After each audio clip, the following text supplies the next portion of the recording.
पेशावर खुदकुश धमाके में शोहदा की तादाद 59 हो गई, 157 जख्मी। हमले की इब्तदाई रिपोर्ट वजीर आजम शहबाज शरीफ को पेश कर दी गई। सीसीटीवी की मदद से तहकीकात शुरू कर दी गई। सिक्योरिटी लैब्स पर तहकीकाती कमेटी कायम। 27 शोहदा की इज्तिमाई नमाज जनाजा अदा।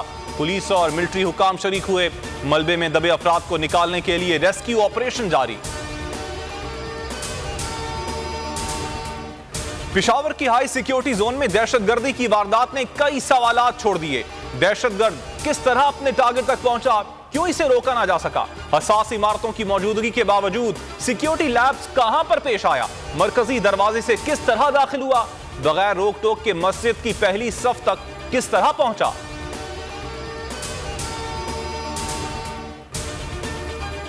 वजीर आजम शहबाज शरीफ और army chief general Asim Munir की पेशावर आमद। सिक्योरिटी इदारों का हंगामी इजलास तलब कर दिया। जख्मियों की आयादत के लिए लेडी रीडिंग अस्पताल का दौरा भी किया। वजीर आजम ने कहा, पाकिस्तान के खिलाफ जंग करने वालों को सफ़े हस्ती से मिटा देंगे।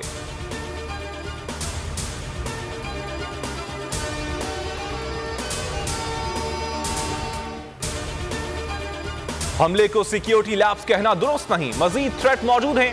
वजीर दाखिला राना सनाउल्लाह की बोलियों से गुफ्तगू। कहा, पेशावर पुलिस दहशतगर्दों का डटकर मुकाबला कर रही है। निशाना पुलिस एहलकार थे, नमाजी नहीं। वजीर दिफा ख्वाजा आसिफ के मुताबिक खैबर पख्तूनख्वा हालत जंग में है।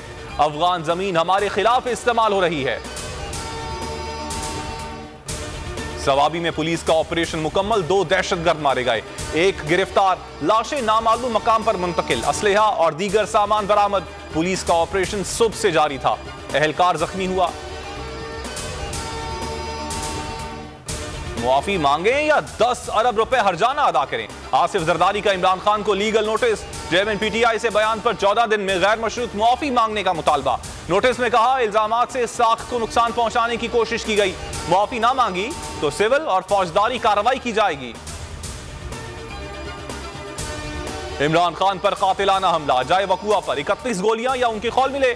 फोरेंसिक रिपोर्ट में इंकशाफ, 2 गोलियां किसी चीज को लगने के बाद इमरान खान को लगी। 3 गोलियों के टुकड़े कंटेनर पर लगे स्पीकर से मिले। 14 खोल सड़क पर 10 मुलजिम नवीद के घर के करीब से मिले। 4 गोलियां नवीद के पिस्टल से चलाई गईं। फवाद चौधरी के मजीद जिस्मानी रिमांड की इस्तदा मुस्तरद। जुडिशल रिमांड पर अडियाला जेल मुंतकिल। फवाद को आज भी हथकड़ियों में पेश किया गया।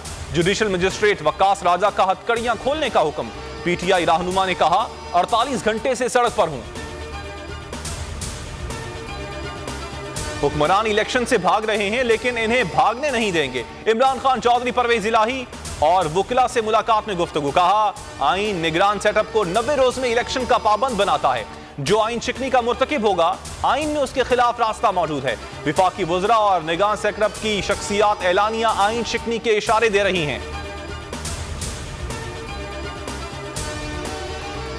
गवर्नर पंजाब का रवैया संजीदा नहीं, यह तहरीक इंसाफ का नहीं, पाकिस्तानियों का केस है।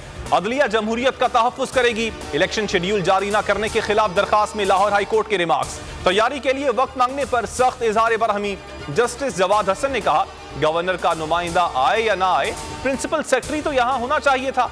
यह अदालत की तौहीन है, किसी लॉ ऑफिसर ने तैयारी नहीं की।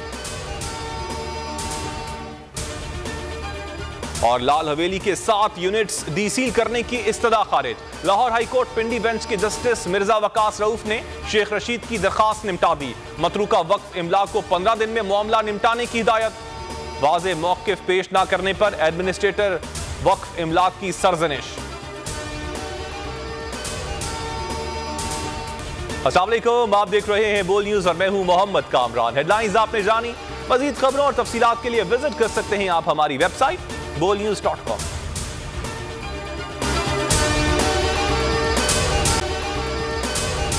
अगर आपको ये वीडियो पसंद आई तो हमारे चैनल को सब्सक्राइब करें और बेल आइकन पर क्लिक करें।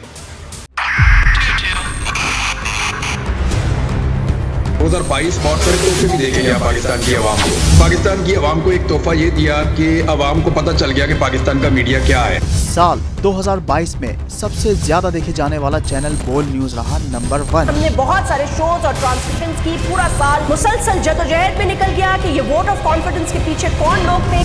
तोड़े रेटिंग के सभी रिकॉर्ड। सोशल मीडिया पर भी सबसे ज्यादा तेजी से 2.4 बिलियन व्यूज का संगे मील अबूर किया।